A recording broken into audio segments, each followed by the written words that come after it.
Everybody, and welcome to the Bethel Senior Center. I'm Dan Sturm, the Town of Bethel Supervisor, and I'm grateful and honored to be able to host the event here tonight.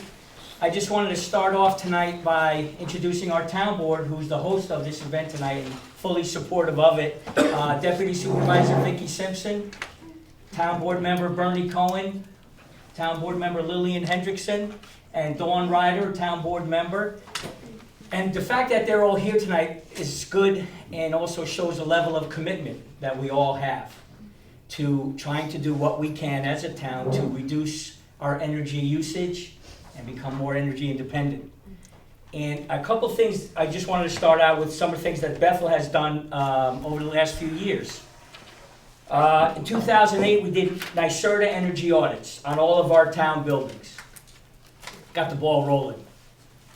2009, we took those audits, we did the improvements, and of course we had NYSERDA incentives at the time to help, this building included. 2009, we joined MEGA, many of you familiar with Municipal Energy and Gas Association, to buy electric at a reduced rate for our municipality and other municipalities. We started purchasing from Hess through MEGA, and instead of relying strictly on NYSEG for our supply needs. Prices went up a little bit, so we switched to Integris. As many of you know, the price of electric went up substantially in the beginning of this year. And, I take that personally. We're responsible for these energy, we have to do something about it, so we did. We switched to Integris. That locked in a better rate, at least for the next 2 years, than we were paying through NYSEG and Hess.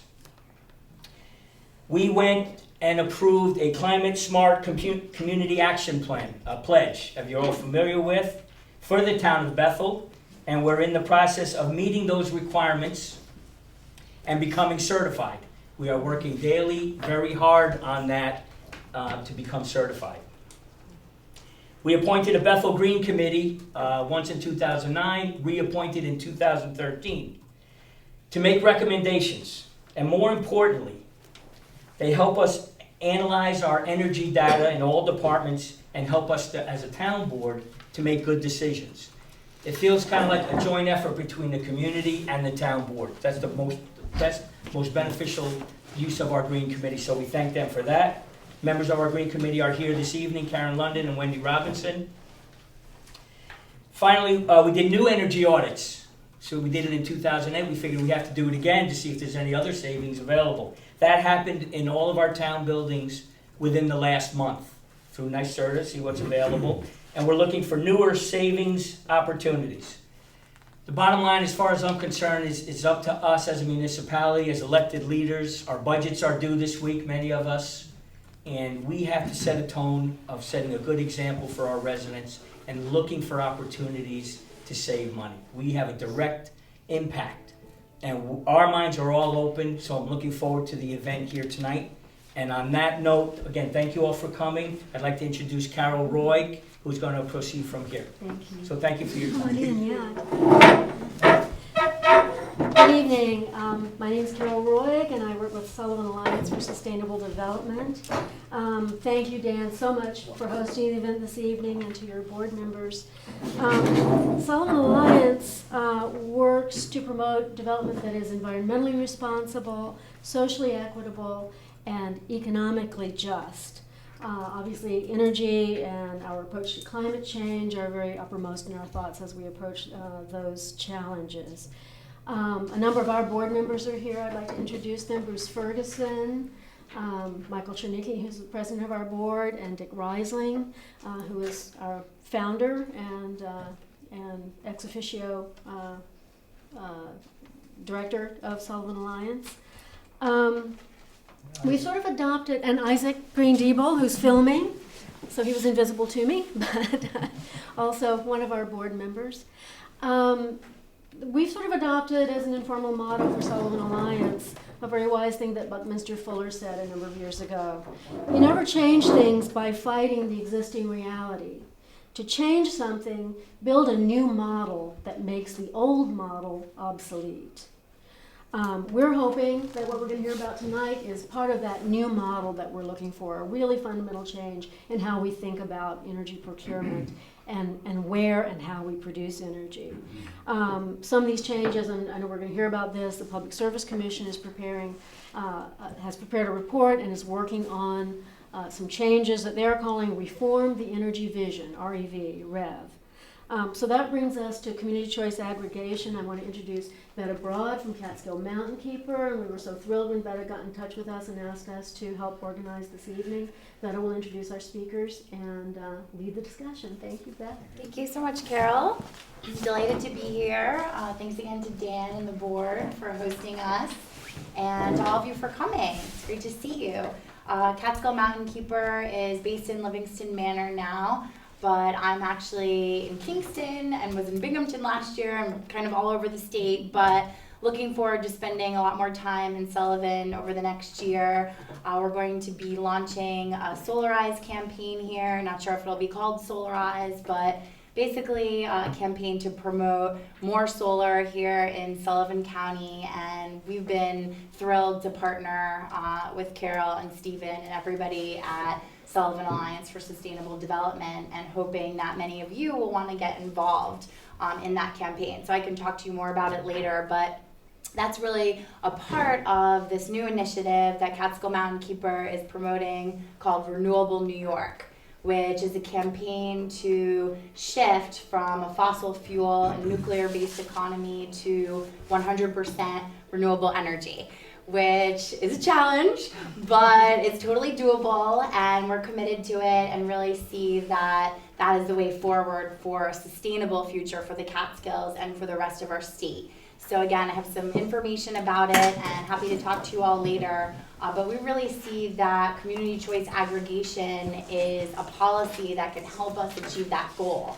And so in this past, I think it's been 6 months that I started working with Citizens for Local Power in Ulster County, and have been totally blown away by their insight into the changing energy paradigm that's going on in our state, which Jen's going to talk about, and I hand it over to her. But when we got turned on to this community choice aggregation, it was like, wow, you know, this could really be an amazing thing for Ulster, for Sullivan, for the rest of New York State, and we were just delighted when Paul was able to come, the father of CCA, and really answer our questions and find out how we can potentially move this forward and have more power and democracy here at the local level as far as our energy choices are concerned. So really excited to be here and look forward to an interesting discussion. So I'll turn it over to Jen Metzger from Citizens for Local Power, and cheers. Thanks, Betta. Yeah, I want to say that I'm also a town council member in my town, the town of Rosendale, population 6,000. Not too far from Kingston, but I'm hugely impressed with all that you all have done already. We too did the NYSERDA energy audits, but we have not yet implemented the recommendations, which we really need to do.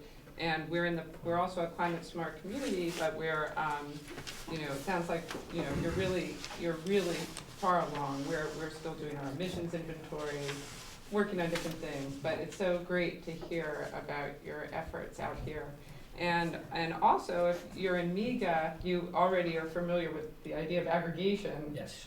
So that's also, kind of you're ahead of the curve.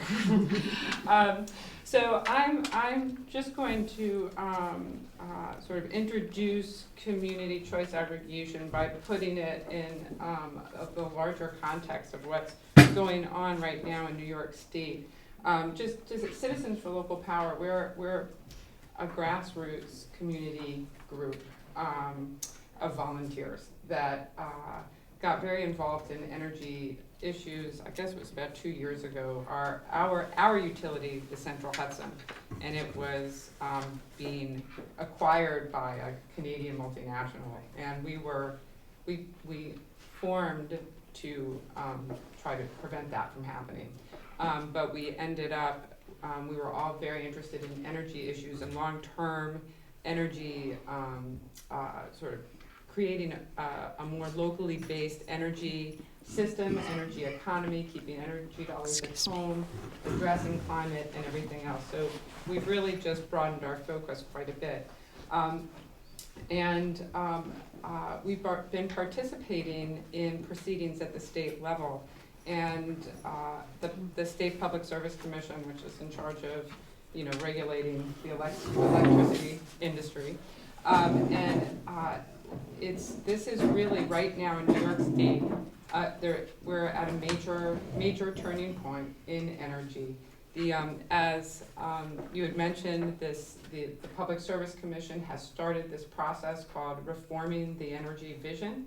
It's this really unprecedentedly large undertaking. They're trying to revamp New York energy markets and the whole New York, electricity regulatory framework. It's a really big undertaking. And what's prompted this initiative is a recognition that we're going to be in a lot of trouble both economically and environmentally if current trends continue. And I'm just going to mention a few of those trends. One of those trends is increasing peak demand in New York State. Peak demand is experienced just 10 days or maybe a couple weeks a year when temperatures are so extreme that the demand for electricity doubles. And we're seeing more and more of these days with climate change. And there's just not enough supply to meet the demand. I mean, really in the southeastern part of the state is where the real problem is. It's incredibly inefficient and costly. The ratepayers, have to pay lots and lots of money to keep these very dirty, inefficient peaker plants online just so they can fire up a few days a year or 2 weeks a year. And we pay a big chunk of your bills. The supply price is to maintain these peaker plants online just so they can meet this peak demand. And even with the pattern of growth is such that we're exceeding that, even the supply that we have with these peaker plants. And so it's a huge issue that poses, that threatens the reliability of the grid, and it needs to be addressed. A second major trend in New York is that we have an incredibly antiquated transmission and distribution system that is going to cost all of us an estimated $30 billion over the next 10 years unless we can reduce the need for those improvements. A third trend is that we have skyrocketing growth in dependence on natural gas for electricity generation. In the last 8 years, it's grown by nearly 100%. And this it increases pressure to frack, obviously, but it also makes us incredibly vulnerable to the volatility of natural gas prices. And I'm sure you all were we were all hard hit. We had, in my community, so many people just could not pay their bills last winter. So we want to address that as elected leaders, as you mentioned, as community members. So the Public Service Commission has recognized these trends are not sustainable, and it's initiated this process, the Reforming the Energy Vision. They call it REV, very peppy term for short. And the goal is to move us away from our current centralized system of transmitting electricity great distances from power plants far away to a more decentralized system, energy system that relies on distributed energy resources, which is a catch-all term for renewable energy, energy efficiency, and demand response programs that reduce the amount of electricity flowing through the grid and increase clean energy generation. And to make this transition happen, the Public Service Commission is looking to expand opportunities for customers, for residents, for businesses, for municipalities, And we're taking the whole community approach, communities as well, school districts, to become active participants in energy markets for energy products and services, rather than right now, we sort of passively receive our bills from the utilities and pay them, and that's that. So the idea is to get everyone just more engaged in these markets and making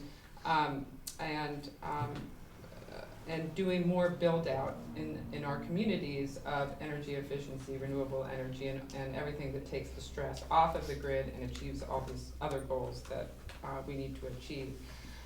Community choice aggregation is a very promising way to make this happen in a way that really benefits the community. Citizens for Local Power has been a party to this REV proceeding. Not all of the proposals in this process we are behind, but we have been very excited by the Public Service Commission staff's interest in community choice aggregation. We've been a strong advocate for it in the process, and they really see it as a great way to help make its goals are consistent with their goals. And so it's a real opportunity here in New York. And we became interested in community choice aggregation as I had mentioned the acquisition proposed, that acquisition went through of our local utility. But 2 years ago when we were fighting that, we were also looking at existing programs and tools elsewhere in the country that could really empower communities to have play a greater role in energy decision making. And at that time, we came into contact with Paul Fenn, who has been, he is the creator of this concept of community choice aggregation, and drafted the Massachusetts law, which was the first law enabling community choice aggregation in mid-90s? 1995. Yeah, and he has really been, as he'll explain, it's really the whole concept of community choice aggregation since its inception, much to his ingenuity, has developed and come to a place that we find very exciting for our community. We think it holds an enormous amount of potential for stabilizing and reducing energy costs, for reducing dependence on fossil fuels and our vulnerability to those to that price volatility, improving our community's resilience to major storms and associated power outages, and really importantly for us, better ensuring that more of our energy dollars stay in our communities and in our region. In New York State, most of the energy dollars we spend, over half leave the state, and most of them leave our communities. So we want them here. CCA has community choice aggregation. I keep trying not to use that acronym, but it's hard after a break. It's been around for almost 20 years, and it's in 6 different states, and there's just a wealth of experience to draw on when we're thinking about it for ourselves. There's a nonprofit organization called the Local Energy Aggregation Network that provides information on community choice. And according to them, CCA electricity rates average 15 to 20% below utility rates. So, it's not just the rates, it's the other goals as well that we're looking to advance through CCA. I just close by saying that, community choice aggregation programs are very different from community to community, and different communities have different goals, they have different needs, different priorities, and it's really something that you create to suit your own needs, and that's really a wonderful thing. So I'm going to pass it over to Paul to actually get into what it is. Okay. So, CCA, if you don't mind my using the acronym, so kind of a long term, regret that. CCA is really a variation on the on the cable TV franchise. When we first came up with the idea was, okay, if you're gonna have deregulation,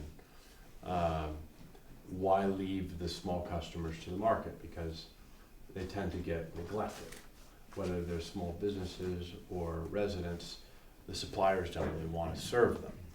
And so give them some market power. And this is, 1993, 1994, when the debate was all around deregulation. So this was basically inserted as an alternative approach, but it was very much on the margins of the discussion, which were, if you remember those days, it was Bill Clinton, and you had telecommunication deregulation, and everybody just sort of thought lockstep in that way.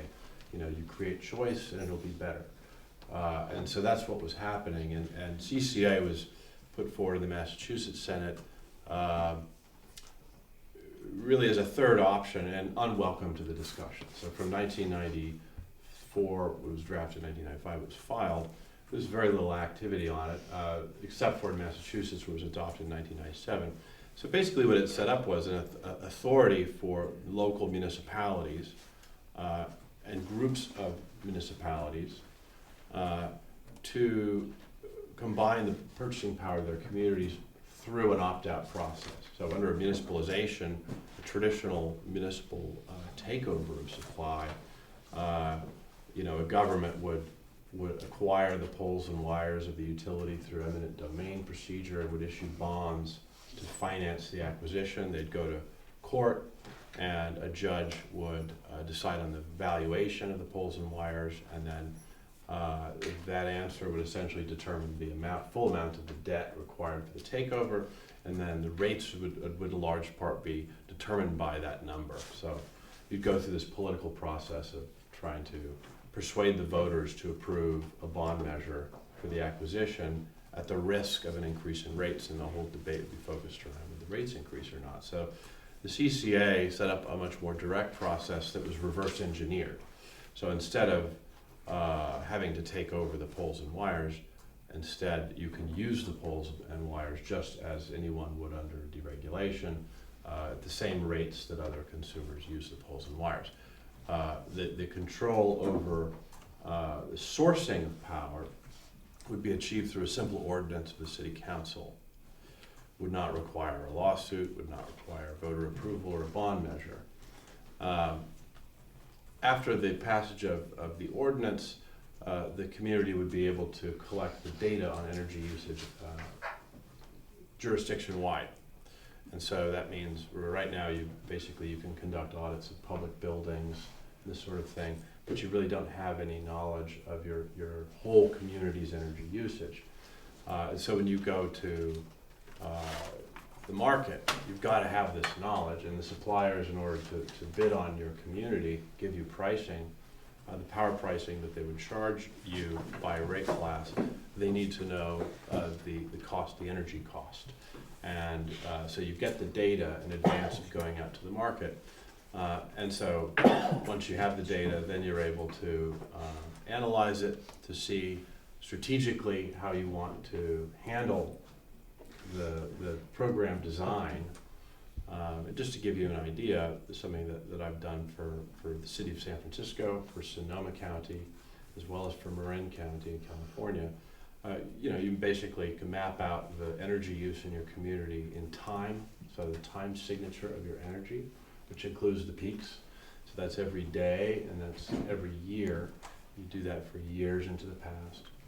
And you start to see essentially the cost basis of your community's energy supply. Instead of just looking at it individually as a consumer, as a government, you look at the whole community as essentially a one consumer. And that's really where the opportunity for a physical change comes in. That currently, how is if someone wants to develop solar in the community, how are they doing it? They're doing it through marketing usually. So they'll put out a tariff saying, hey, we'll pay you X cents a kilowatt hour. They'll offer incentives to installers. And this could be in wind or solar or whatever. And then those market participants are marketing blind.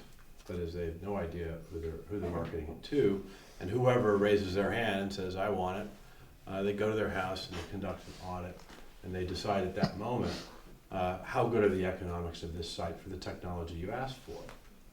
If you think about it, now then obviously if the economics are good, then you apply for an interconnect permit. And the timing of that process will determine in significant ways the costs of the installations that are put in. If you think about it, this is a completely backward process, right? If you have the data, you don't need to select someone by the fact that they want solar. You would select them by the fact that their energy attributes would be appropriate for solar. In other words, are you at home from 10 a.m. to 4 p.m.? Are you using energy on this location during this time? Of course, many people in the business will say, well, you don't need to do that. You just get your net metering tariff. The utility will pay you for your generation. Well, this is true. The problem is that the grid cannot use your energy. And so the regulators have set up a tariff to pay you for your energy as an incentive for the development of photovoltaics. You might have heard that last week that Germany has revoked its feed-in tariff. Germany is the leader worldwide of such tariffs to incent renewable energy development, and many countries around the world have followed them. Well, they reached a certain penetration rate where the costs on transmission were too high. They're having to expend huge sums of money to accommodate all of these photovoltaics. Why? Because the site selection was made blindly. That the marketing determined where the photovoltaics or other technologies were installed, not where is there an energy use that matches the energy production curve of a solar cell. And so you have essentially total non-design of a tens of $billions of subsidized infrastructure that results in too much exporting onto the distribution grid, resulting in tens of $billions in upgrades to the distribution grid. And so, just to go back, we have a marketing-based system, which is the basis for our current development of renewable energy. It's highly cost ineffective for the grid operators, and that's partly the reason why they're so uncooperative with interconnects, is that the site selection is not made rationally, and so essentially generators are being placed all over the place, which have to be accommodated as if they were power plants on a system which was designed to be one way. So you have transformer upgrades. The studies in California, when you upgrade a transformer, that's a $6,000 study, a 6-month delay on the permit. Cost of the transformer is somewhere approximately in that area. So you have some cases where the distribution upgrades are approximating the cost of the installed systems. Really, this reflects a failure of policy. It's understandable because U.S. policy has been focused on markets for the last 20 years. I mean, deregulation was a market policy that said we want deregulation, we want location neutrality, we want trading. We're going to create renewable energy trading. We're going to create carbon trading. This will be the system by which these new technologies are brought online. Not that we're going to look at energy use as communities. We're going to focus on the attributes of locations. Not that we're going to look at in each place what are the resources on the ground. Do you have a river going through your town? Well, hydro is a pretty cheap resource, easy to develop. Often there's already a hydro resource present. You have geothermal. Many places in America have geothermal. That's 85% capacity factor. It's as cheap as natural gas. Do you have photovoltaics? Do you have wind? So the resource survey side, very important. On the other hand, there's also the demand curve of the community, and that's the temporal characteristics of energy demand, as well as the geospatial attributes of the energy use. Where? Which parts of town? So this is what, under a CCA, you're given the opportunity to do. Before you go to the market, before you make investments, before you make decisions, you get the information. You conduct a survey of the resource side, of the demand side. You integrate them into a mathematical model.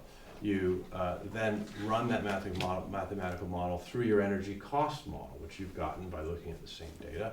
And then you can run 10-year projections based upon a transition from your current grid-based supply to a new locally based supply. That enables you to predict what the rates are going to be with some degree of precision. And at that point, you're in a position to make a decision.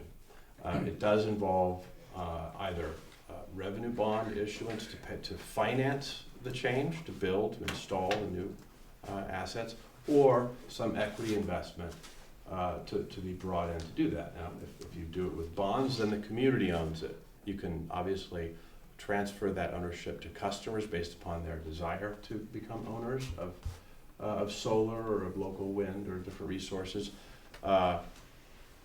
But if you bring in equity, then the bank owns it, and so you have to deal with the consequences either way. But what it enables is a much higher degree of penetration of these decentralized technologies. Currently, if you go to a conventional utility and you do it in the blind way, you're going to hit a ceiling around 30% penetration. You're going to start causing major costs as you approach 50%. And you're essentially going to not force, but provoke the utility, the grid owner, to come in and say, that's it, stop. Why? Because the impacts are on average more destructive and more costly.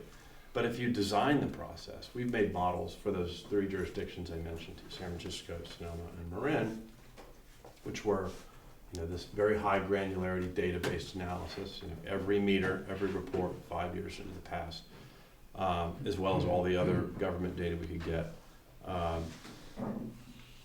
And we've penciled as high as 83% penetration in a 5-year period, which would not cause any increase in rates and which would have, in fact, create significant surpluses.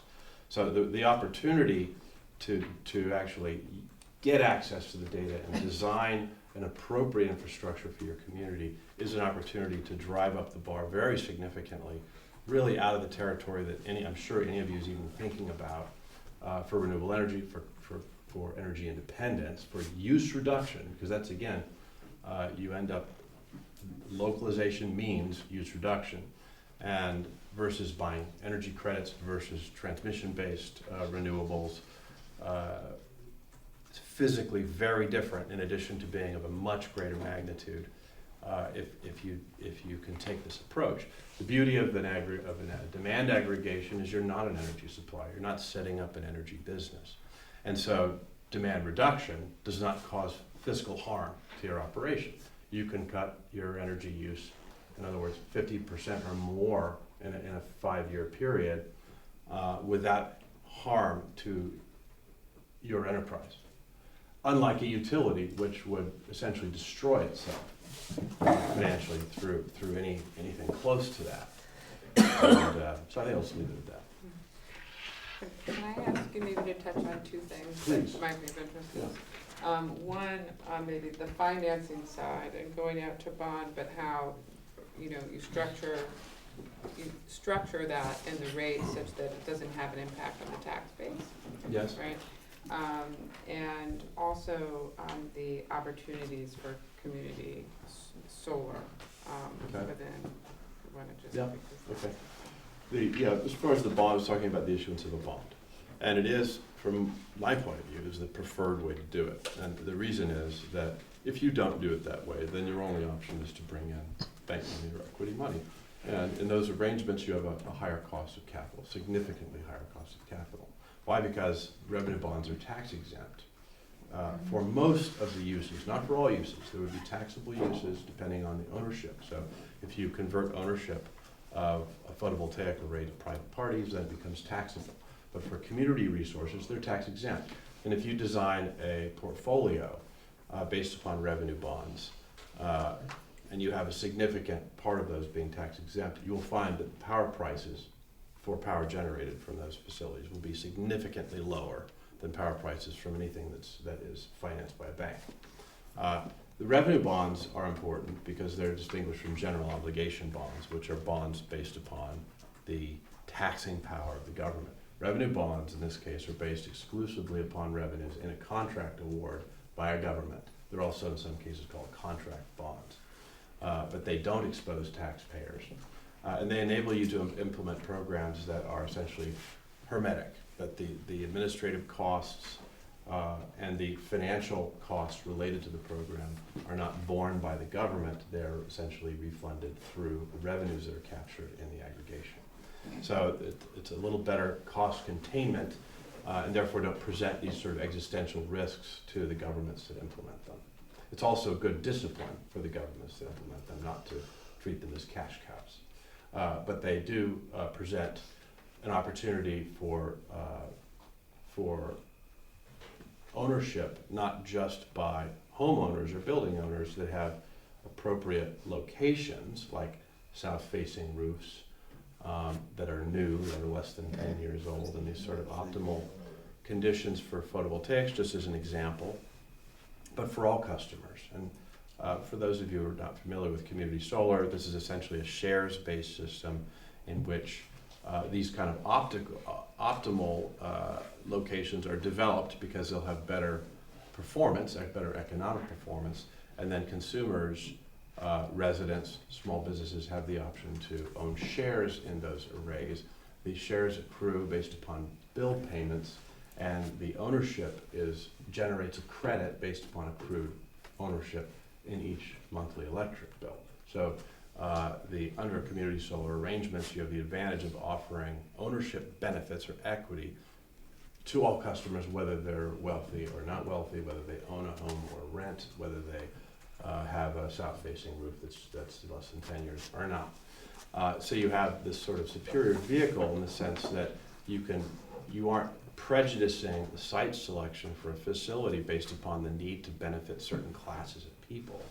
You can focus the site selection exclusively on an engineering and economic principle, therefore getting a much better economic performance. These are decisions that harm the economics of renewable energy. So you can avoid that harm at the same time that you don't prejudice the social outcome by only having wealthy people participate, which is inevitable when you choose new buildings and homeowners and so on. So you unbundle those two processes and you essentially have anyone who wants in can be in. And then as far as the overall program, I don't know if it's been mentioned, but it's an opt-out vehicle. So when the community decides to aggregate, there'll be a notification process in 4 consecutive electric bills, two monthly bills prior to switch over to afterwards, and anyone who does not want to participate in any way can opt out. And so nationally, the opt-out rate's about 10%. Usually it's large businesses that already have direct access contracts. But as was mentioned, there hasn't really been a CCA that didn't offer lower cost energy, just on the straight, simple level of what's your kilowatt hour rate. And so you have good retention, and most people, even businesses, generally want to participate in it. Is that good? Okay. Well, I thought before we open it up, one more thing that I think you all would be interested in, which I found fascinating that you were talking about today, is the opportunity for CCAs to create a kind of development fund for towns to then do these bigger renewable energy projects, energy efficiency, create jobs, but that the CCAs, because they're able to create money for the community, as Jen was saying, keeping these energy dollars here, how then municipalities have more choices about how to spend that money. And as all of us, I think, are very cash strapped and struggling to keep our libraries open and all of these key public entities that we need for healthy communities, the fact that CCAs could provide a revenue stream to do this economic development that's so vital, I think that would be of interest. If you could just touch on that. Yeah, no, it's in many cases the revenues in a CCA contract will exceed the discretionary funds in your municipal budgets.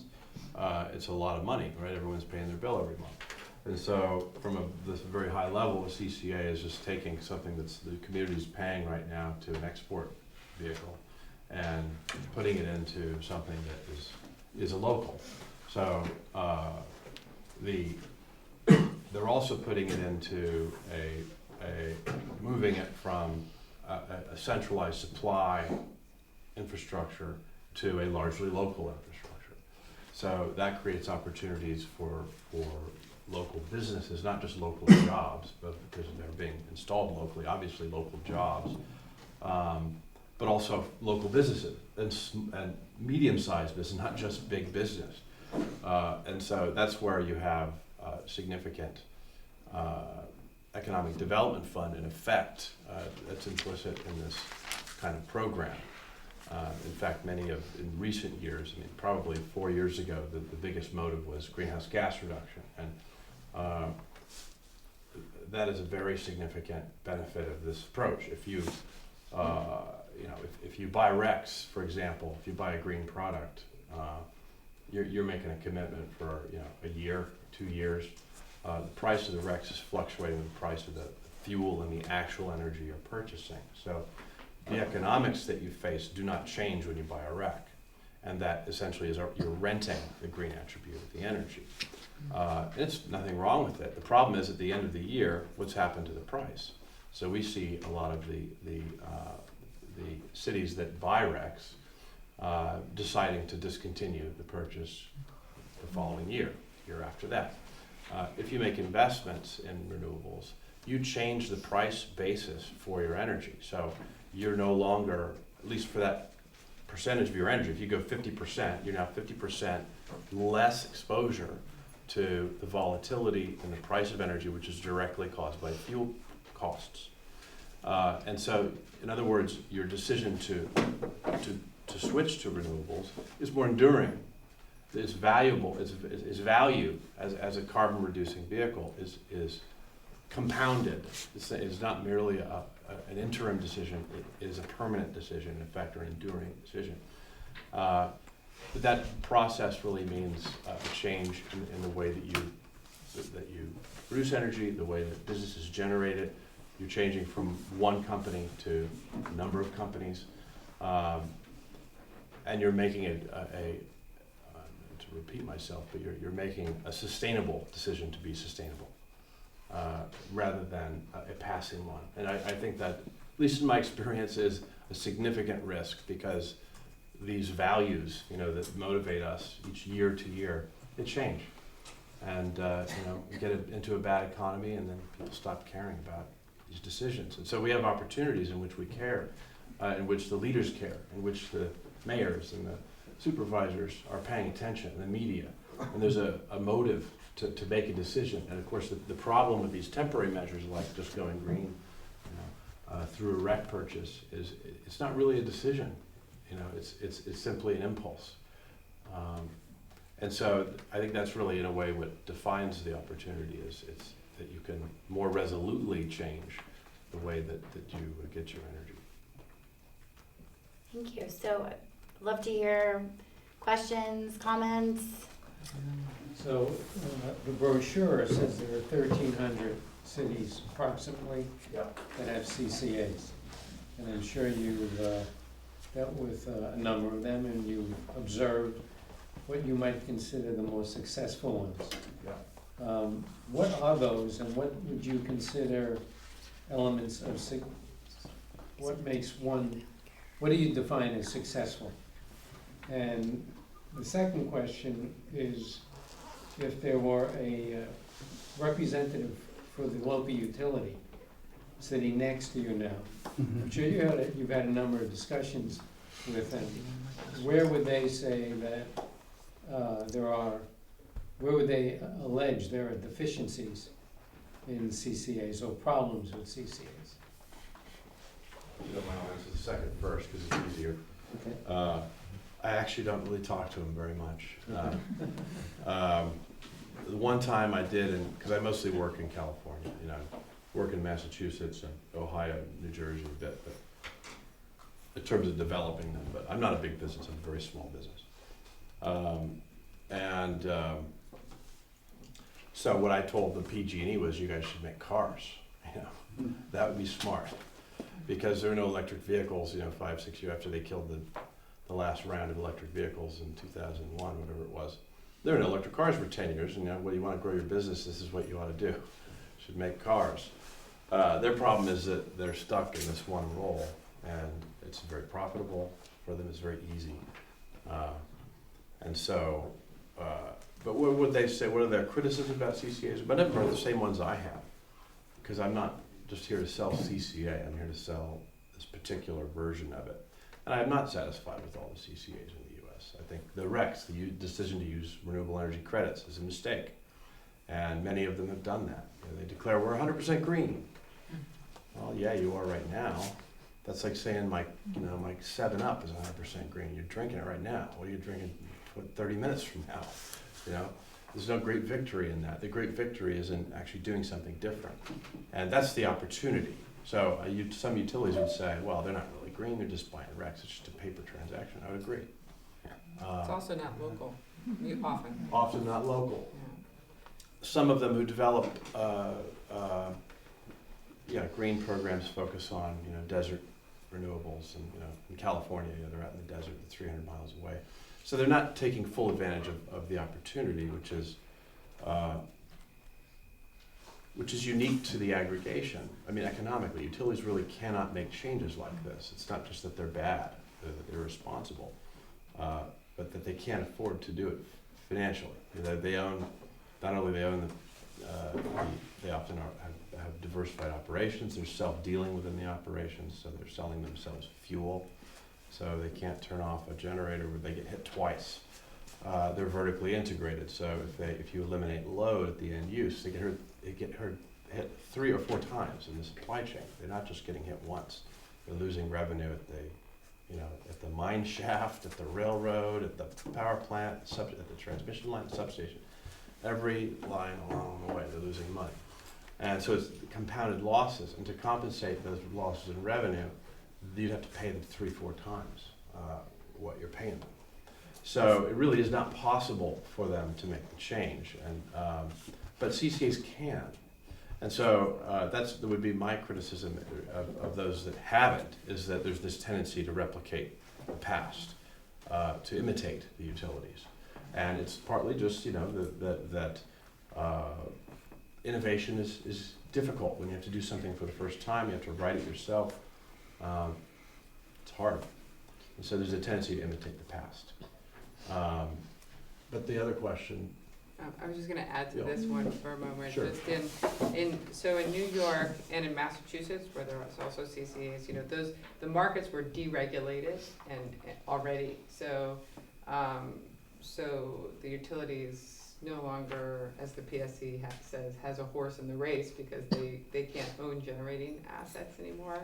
But the big threat to utilities from CCAs is also the same threat that the REV poses to them, in that we're trying to reduce the load on the system. And right now, the utilities are incentivized. They get their profit. They make their profit on a growing business, more and more electricity being used. And this trend, regardless of the reforms that are underway, already electricity rates or electricity use is flat in New York now because of energy efficiency. It's just not growing at the rate that it was. And so just to bring it to this REV process again, what they're trying to do, and what one of the huge changes, if they make it, it will be quite substantial, is to incentivize utilities so they care more about reducing load, to change the incentives on which they operate, so that it's not just about increasing electricity, it's about actually making the whole grid more efficient. And Paul's this sort of advanced version of CCA, where you're targeting it's really planning. It's not just leaving it to the market. It's planning your energy use in your community so that you're reducing load. That's helpful to the grid, not necessarily the bottom line of the utilities, but in the future, it should actually benefit them both materially and but anyway, sorry. Partly the other thing is government's full of all this double talk, and one of them says green jobs, so we want green jobs. But the truth is they don't want green jobs. They don't want to the complexity, and so this is one of the sins of government. That there's a mistaken notion that the easiest path is the best path. Very often the easiest path is by far the worst path. It appears simpler politically. You're going to have a vote. Let's just vote on one thing. Let's make it simple. It's not a because it drives you, someone else is gonna handle your complexity, they're gonna make all the money. And so there is a need for, if communities recognize we wanna have local jobs, we wanna have local businesses, okay, then you're dealing with a bunch of different companies. Do you wanna deal with a bunch of different companies? Would you rather deal with a huge corporation based in Manhattan or Canada or whatever? Simpler, just sign right here, And so that's part of the problem, is there's, they say that, in farming was dumbed down through there's and fertilizers, that we lost the ability to actually farm, knowing how to farm. Similar to energy, that there's remote transmission lines, remote power plants has removed the literacy from our communities. We just don't know anything about it, and so re-entering a space where we're going to bring energy back because it doesn't generate toxins anymore. We don't need to be hundreds of miles away. There's no smoke out of a solar panel. That the question marks attached to that process can cause a kind of a hesitation and a preference for the simple thing. But the simple thing is really worthless.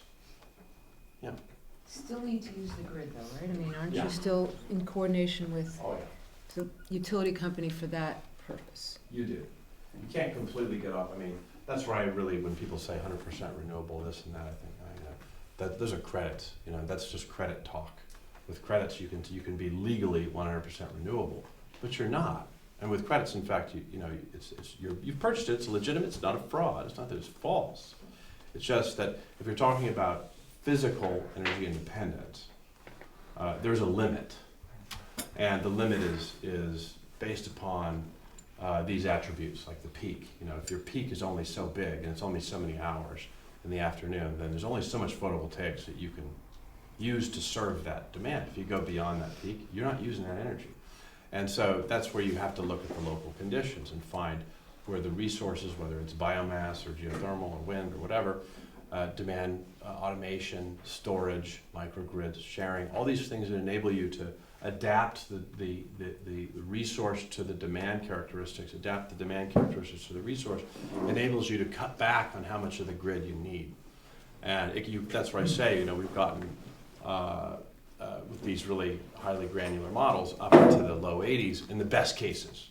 In the cases like Sonoma County where there's geothermal, okay, great. If you have certain high value resources, you can get up there. If you don't, it's, it might only be 50%. It might be, less than that. I'm not promising it like some kind of magic number. It's just that you can go much higher than the levels that you're at now, certainly. Obviously. You can go much higher than the Germans have gone, but it has to be designed. And that's where you can avoid imposing costs on the utility and not get into fights over interconnect that delay you and cause costs.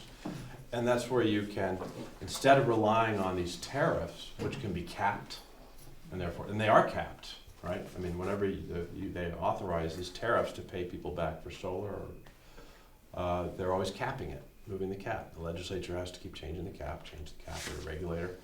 And that's where you don't want to rely on tariffs and export to pay for your infrastructure. You want it to be placed in the right location where it's simply being used on the site. That load is disappearing from the grid. Maybe on the weekends it has to export, right? Because there's nobody there on a business or on certain days, certain holidays and this sort of thing. But as far as daily debt service, you're not depending on a utility tariff to pay you back, and you're not imposing all these costs on the grid that are going to limit, ultimately, how much the system can be changed. Sorry, I was just like a follow-up. So is it actually feeding into the grid and being taken out from, or there's a mechanism to, you're generating it here and you're taking it right out again? Is it not stored? Is there no, understand all that? We have introduced storage because storage is now emerging. Microgrids are emerging and storage are emerging. But that essentially enables you to just grow or expand the batch of sites that can be developed, right? So you might have one building that's a great rooftop, just for solar, as an example. But there's nothing in it. It's an empty warehouse. There's no refrigeration. Next door, there's some kind of energy critical facility, refrigeration, but no roof, right? So when you do the site acquisition, you collect all that data, and you do the geospatial analysis of seeing where the energy is, you know, and you're doing the survey and you're trying to figure out the good spots, you're not limited to spots where the two things coincide, good rooftop and good load. Now you could say, well, that's a good rooftop, that's a good load. And the rules for microgrids vary, but as a rule, you can install microgrids which are wired connections that share energy resources and demand behind the meter, not on the utility system. But they're limited in scope in general, but generally they can't cross roads, so, or rights of way. And so you need shared property or adjacent property. But there are these opportunities to sort of, you know, reach out and therefore have more candidates. And really the trick to being able to accelerate the development of these technologies is to have a very large group of candidates, not to be, you know, waiting for a phone call for people to sign up for your stuff, but to be acquiring the sites in the way that infrastructure development is often done. A wireless guy is running around trying to find tower sites. You know, they are acquiring rooftops. They're not selling phones. And it really to take an acquisition approach where you're pushing the process. You're looking for the people that want this stuff. You're only citing facilities in neighborhoods where those customers, those people in that neighborhood want it. But because you've got the whole batch, you're not dealing blindly with a few data points. You've got the whole community, you can see it all, and you know what to offer to every person based on what's appropriate in the time. You can go faster. And you have less of a fight over permitting because you're not harming somebody's neighborhood that for infrastructure is going to be owned by somebody that's not in the neighborhood. So it's better aligned, it's very designed. The process is reverse engineered, so you're not going blindly. It's not based on speculation. That's enough. I'll keep stop talking. Question in the back? Who actually manages the CCAs? Does it have to hire someone like you to do the analysis? Does it have to hire staff to process the billing? There's two ways. One is you hire somebody like me to do it. The other way is that you create an energy office, usually at the either with the leading town, whatever town's kind of leading it, or at the county, if you can get the county, because often counties play a regional role. There also are compacts that are formed, and sometimes those are independent new agencies. You have, in this state, you have, I believe, joint powers authorities or some variation on municipal authorities where multiple municipalities will combine for common purchase of pencils and toilet paper, garbage services. These sorts of authorities can be used for CCAs, and they can hire up staff to implement the programs. But yeah, you do have to hire someone who knows how to analyze the data, who knows how to design the program, and then at a minimum to get the agencies up and running. Yeah. So if I could just add to that, so like the way we're sort of thinking about it for our municipalities in Ulster is, you know, there are set a number of municipalities that are interested. So we are thinking of doing an intermunicipal agreement to have a number of municipalities participate.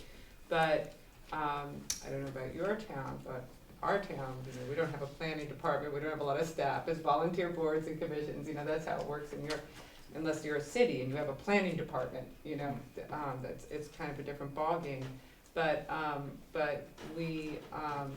the county, Ulster County, does have a planning department and does have resources that we as municipalities do not. So they could play we're looking to the county to play a supporting role, supporting municipalities. And also a way to, I think, a good way for, we've been trying to think about this is there are different pieces of a CCA. There's the doing the modeling to develop the plan. That's like, that requires a skill set that we don't have in our town, or our county doesn't have it either. You know, so that is something that a consultant would do. But once you have your plan, you know, you can implement that plan. That then the other parts of running a CCA are something that, you can do with maybe assistance from your county. But like we didn't talk about other CCAs, but the first CCA that came into being and that still exists, the Cape Light Compact. I think it's 21 towns and two counties. It's a really big CCA, all of Cape Cod, Massachusetts. But they do the procurement themselves, the energy procurement themselves, the contracts, and they run their own energy efficiency programs. Massachusetts is a little different in that, the system's benefit charge on the utility bill that's on all of our utility bills. The system benefit charge, or SBC, is something tacked onto our utility bills to pay for all of NYSERDA energy efficiency programs and all of utility programs. And in Massachusetts, and in California too, I think, CCAs get to have that. They rather than NYSERDA and the utility implementing energy efficiency programs, the CCAs manage those funds to develop their own energy efficiency programs within their communities. And this is like another track of, there's a separate proceeding going on at the state level that all has to do with the funding issue. All of the NYSERDA funding, everything that comes from the system benefit charge and the renewable portfolio RPS charge, which is another charge in your utility that goes to pay for renewable programs. That there's this whole discussion about actually phasing out these charges, which there's some scariness to that because they're just assuming that the REV process will succeed and they're working that out. But anyway, as part of that process, I'm hoping that they think about really providing state incentives and support for communities to develop their plans and really help support those efforts, because it ultimately will serve the objectives they're trying to achieve through this REV process. Other questions? I'm wondering, increasingly, I guess you're going into communities with existing renewable energy supplies. Maybe it's just one building or a home or something. Yeah. Since you made the very interesting point that feeding into the grid is way as bad as pulling from the grid and creating an unnecessary load, do you try and include existing renewable sources in your CCA? Yeah, they generally get as good or better treatment just because they're already doing what the CCA is intended to do. So, I mean, those are essentially policy decisions, but everyone that I know about has been good to those people as far as how they get paid. It's just that as far as a design principle going out, that you would want to pick the best sites. It's not there's anything wrong with doing it. It's the way the system works. So.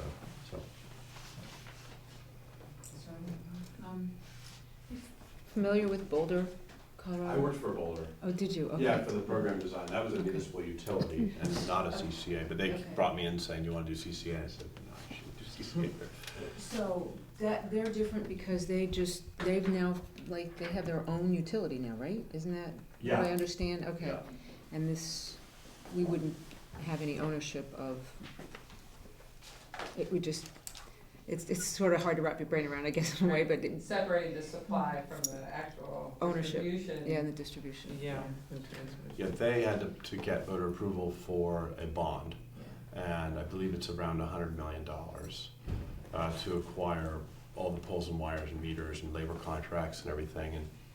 And their whole strategy was similar to this. It was all about localizing and not just taking it over for the sake of taking it over, or for the sake of reducing the rates, but instead of localizing control at the sort of very general level, but also localizing the technology, reducing carbon.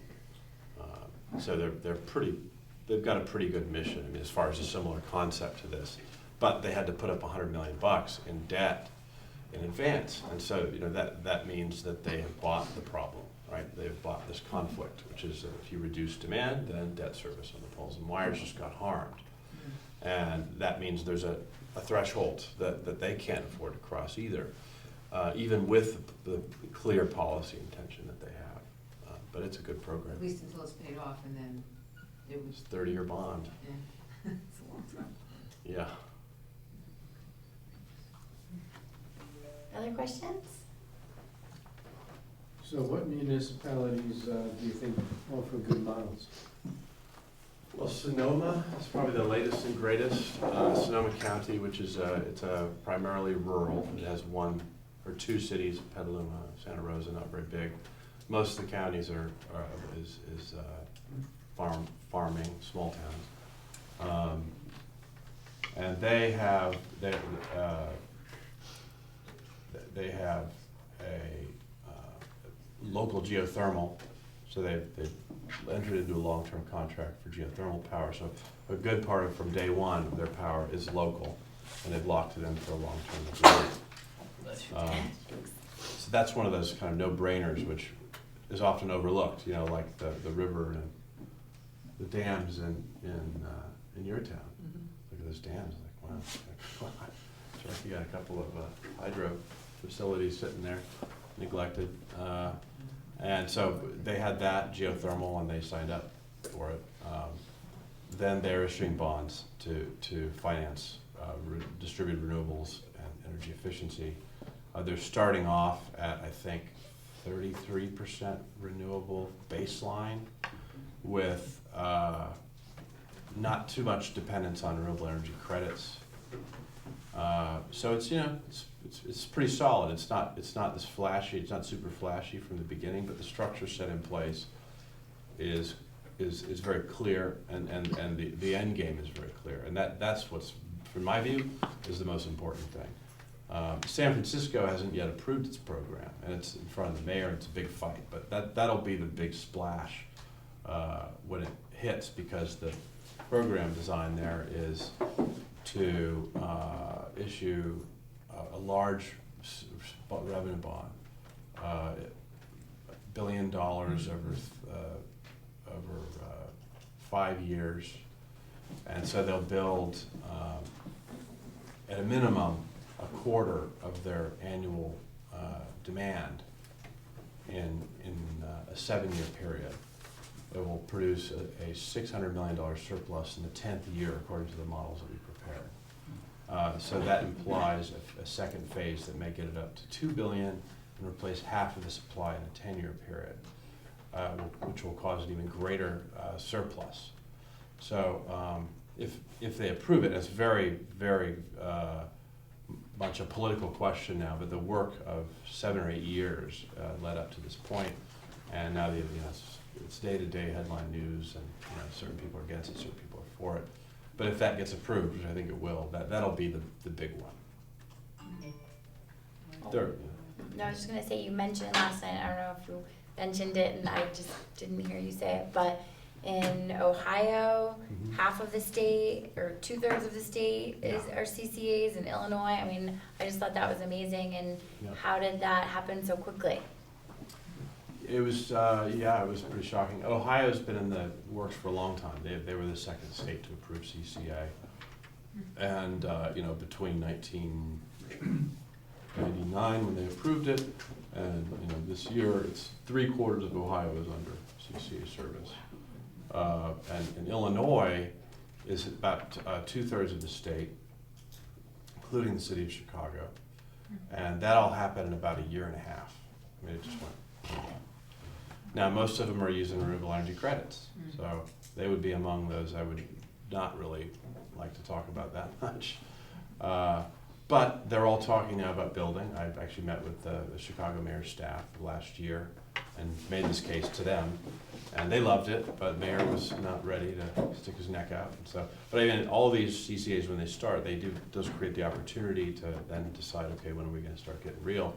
And the market keeps fluctuating, and they learn what the dynamics are of holding on to that green credit. but yeah, the speed was impressive. On the other hand, it's good to spend a little bit of time thinking about it.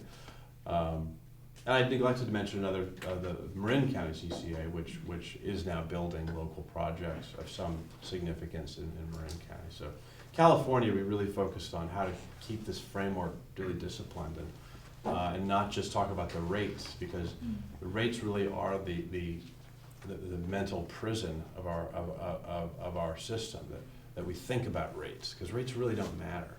What matters is the bill, right? If the bill will reflect how much energy you use, you can reduce half of your energy use and have the same rate. What happens? Your bill's in half, you have the same rate. Is that good?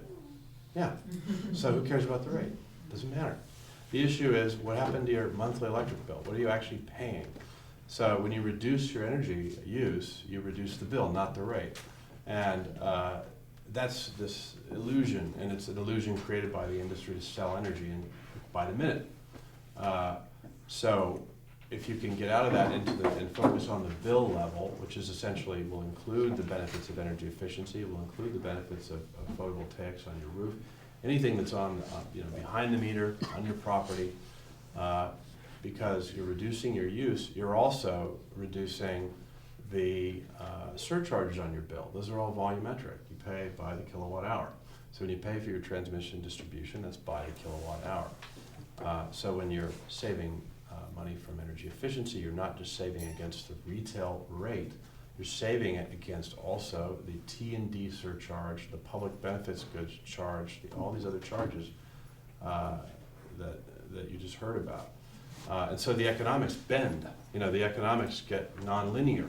And if you look at it from that nonlinear perspective of the whole bill, then all these other things become possible economically, that if you're looking at it only in the rate box, simply are not possible. Bruce? One other question. Do you have a sense of what the best scale for CCA would be?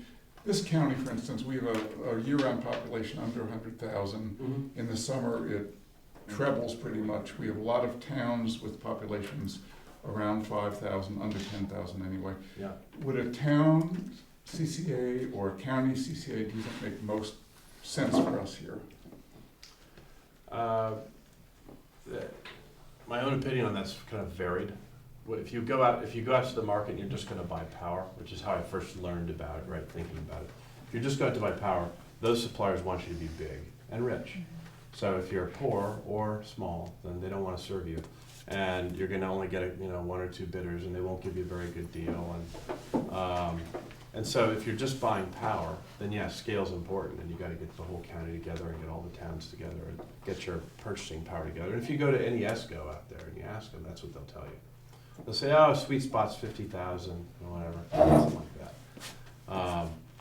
But if you're developing resources, that's different, because the companies that are going to build that stuff, I mean, if you focus it on local companies, they don't care.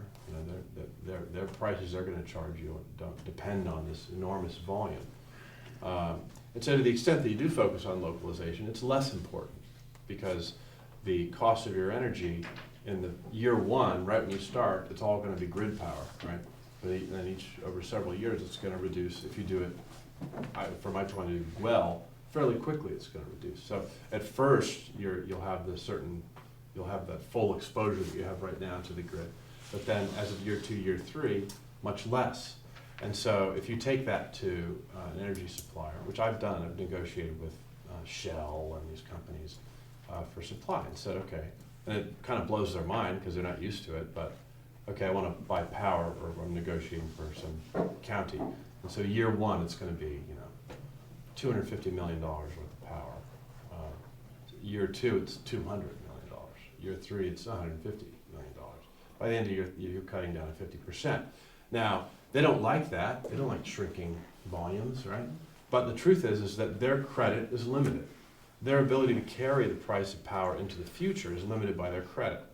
And usually what they do is they take fuel trading, they create their own credit through their fuel trading operations. So that's how they can commit a price into the future. And once they get beyond, in the current market, beyond 3 years, it starts to add costs to their cost of providing you with that number. So when I negotiated just several times, I put it in front and said, I'm reducing your second and third year credit exposure with this. And they don't like it, but they have to admit this is reducing the cost basis of their bid. And so the bid has to come down, or else they're ripping you off. And so that's where you get, again, non-linear kind of dynamic. If you're building a new infrastructure and it's targeting peaks, which are the higher cost components, and you get into the second, third year and it's changing significantly, then you can get a better price without being bigger, actually being smaller. So it certainly depends on the pool of bidders you have, how cooperative they are. Some of the larger companies don't want to play with this, they don't like it.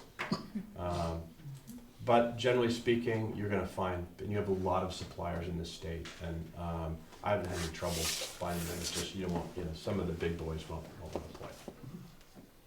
Dan, did you have a question? I just have one. Based on this whole discussion, one thing seems to come to mind is, in New York State, when we want something new, it seems you just create a new level of government. For example, sewer district or a lighting district. Yep. Right? Some would say that's what we do. So if you take a lighting district, like here in Conneaga Lake, for example, you have 500 people in the district. You create the district, you set the lines, you take the bond or whatever it is that you need for your lighting, Yeah. and then they pay their bill for O&M and whatever else. Yeah. So that just brings to mind like a model. Why can't, as opposed to a CCA, what would be the difference between a CCA and say an energy district? Because New York State's familiar with these kind of districts where certain people would, what would be the difference?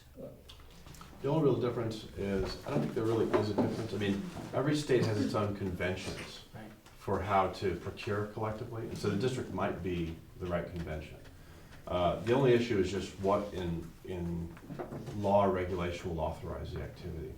And it's something we were just talking to PSC about the other day, which is basically the ability to get the data, right? To get that data, because currently it will not be released to you, it's illegal. And second will be authorizing you to aggregate on an opt-out basis, not an opt-in basis. And both of those, according to the PSC, will require an order of the PSC authorizing it. So I think, or several towns, if things go well, will request exemptions from those rules from the PSC sometime this year. And so that will authorize jurisdictions that are included to pursue this course. You then could use a district as the container and the administrator of your policy.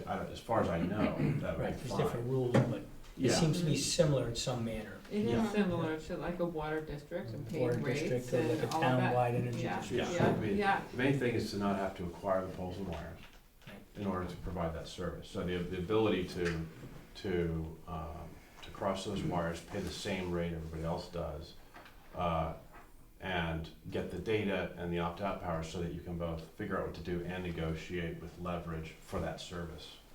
But I don't see any kind of inherent problem with that. What's the difference between doing a CCA versus having a municipality create their own municipal utility and turning around and becoming like an ESCO, which is something that we've explored in other communities and other municipalities?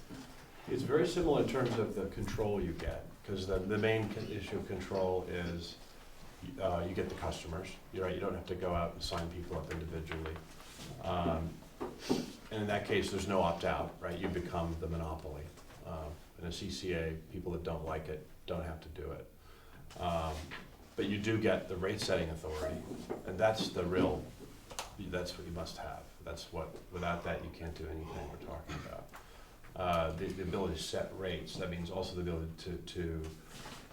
that is, you have to have a special rate to pay for if a consumer says, yeah, I want to own shares in a solar array, or I want to have an energy efficiency retrofit and have that paid for on my bill as part of my rate, then they'll sign up for a rate that essentially carries that financially. It's on-bill financing in effect, right? And so the rate design authority is what enables you to do that without being the utility. The main difference, though, is when we're talking about Boulder, is that if you form a utility like that, then the legal basis for transacting the power will be the eminent domain of the poles and wires. And so you'll take on a bunch of debt in advance of your implementing your program. Not if you do it as an ESCO, because you're now becoming the supply. Here we have the ESCOs where we use the same lines and the wires and the poles and everything that our utility, whether it be National Grid, and I say, you guys have different utilities down here. So you can still use the infrastructure that's in place. It's just a little bit, I know that it's not done here with a lot of municipalities. They don't have their own utility at the county levels. Madison County does. That's why I'm asking these questions, to see if it would be more advantageous, because we looked at becoming an ESCO. Yeah. It's the legal paperwork is really not that difficult from that perspective, going at it as an ESCO. Yeah. Yeah, the main thing will be is the ESCOs can't get the data. The ESCOs cannot receive the data. And then specifically, ESCOs will probably never be able to receive the data because they're considered market participants, right? They're businesses. If you're a business that's selling energy, then you're in a conflict as far as holding the data. If you're a CCA, you're a third party.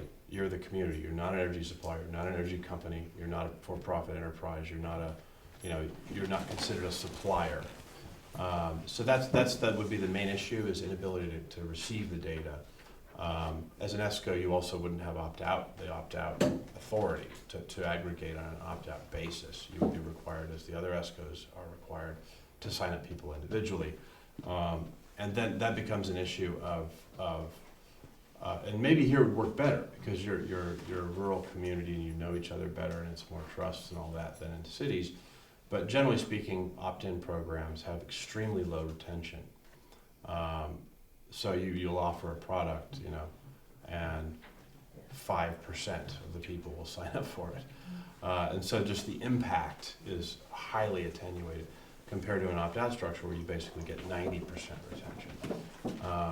And those are the key mechanisms of CCA. Just those advantages are 90% of the advantage of the whole policy. But it's a creative idea.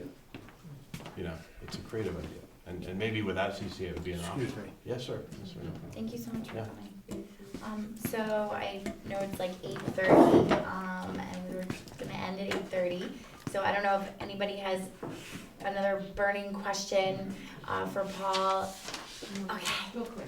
It's not a follow-up to Dan's anyway, is, do you know if there are legal codes / code changes significant that have to be adopted, because we've kind of been through that recently a few times? You might know that better than if. At the town level? Especially, isn't there gonna be, like, theoretically anyway, some municipal property involved with residential and Well, business? it depends, that's not to become a CCA. I mean, the only changes are the two changes that Paul mentioned at the state level to, which are changes to the Uniform Business Code, to just allow municipalities to get the data they need from the utilities and to have an opt-out structure. But at the town level, it would, they're often formed, CCAs are formed, it could be by a local law, it could be, just a public hearing, it doesn't have to be, there are all different ways you could do it. And I like that there's a public hearing process associated with it. I mean, for me, one of the things I find really appealing is the engagement of the community in this whole enterprise, and that it be transparent and that decision makers be held accountable to the kind of contracts that they're signing. When you're going through this process at the local level, to have a hearing process for when contracts, for contracts are adopted, that kind of thing. And then there's just like the permitting requirements. Like we have no permitting requirements for solar. Like we had none. We actually just adopted NYSERDA's unified solar permit. Did you all adopt that here?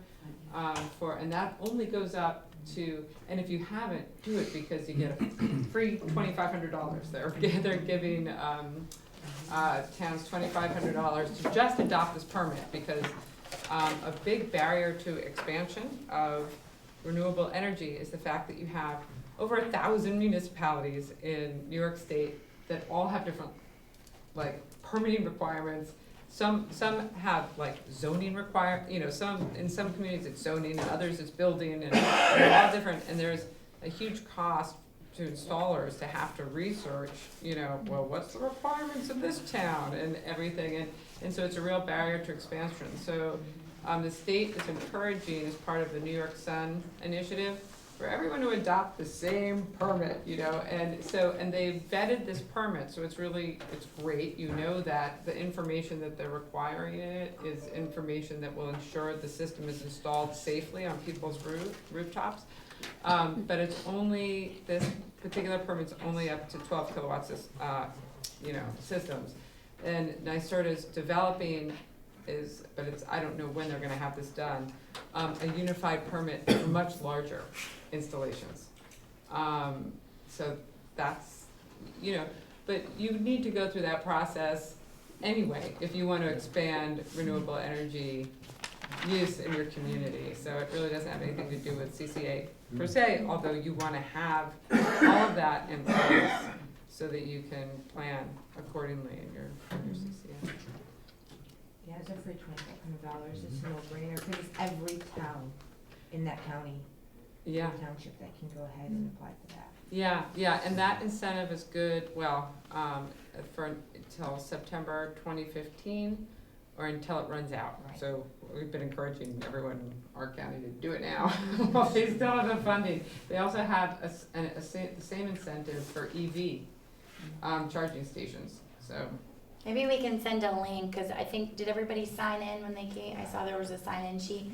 Maybe we can send a link to that if folks are interested. And then I guess also just a follow-up question to that is, as far as next steps go, if people are interested in potentially exploring doing or creating a CCA here in Sullivan, what would you recommend?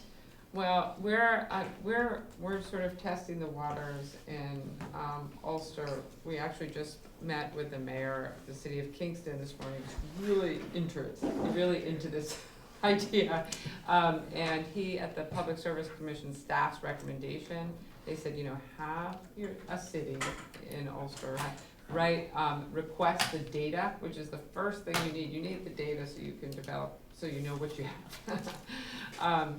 And request it for the utility, and they'll say no, because that's the law. And then you go to the Public Service Commission and ask for an exception. And so we're starting that process so that we get that exception and start that ball rolling to allow CCA here, and then eventually.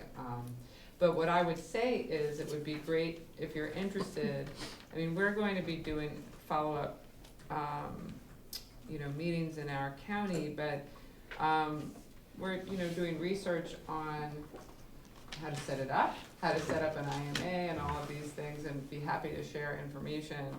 And we have Citizens for Local Power just finally got a website, which I would encourage you to go to for resources. We posted resources, like, for instance, I believe Sonoma County's CCA plan is right there, so you can actually see like what they're doing, and it really helps to see what another place is actually planning to do. And there's also a link to the Cape Light Compact and other examples. So we can send a link to the website also, and I'm happy to act as a liaison between Sullivan and Citizens for Local Power and the great work that's going on in Ulster. And so if anybody wants to take my card, feel free to contact me anytime. And would also love to hear from you if you are interested in working on a solar campaign. while I understand Paul's concerns about just randomly slapping solar everywhere, and I've definitely learned a lot this week about, maybe that's not the smartest way to go, and a long-term sustainable solution is probably going the route of the CCA, which is a very exciting but somewhat daunting endeavor. But we can do it. So anyway, thank you all so much for coming. Thank you, Paul. Thank you, Jen, Carol, Dan. Thanks, Bella.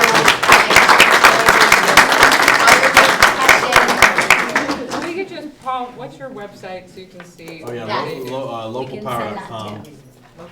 And I think ours, it's so terrible, I should have it memorized, but I'm fairly certain it's citizensforlocalpower.com. But we can send the link. Citizensforlocalpower.com. And I'm also going to be adding it to our renewableny.com site, which basically the whole idea behind the renewableny.com site and campaign is to aggregate information and resources and local groups that are doing this important work, like Sullivan Alliance for Sustainable Development and Citizens for Local Power. And so now that CLP has a website, that's going up there. And if anybody has other suggestions, please let me know. And pick up one of these before you go.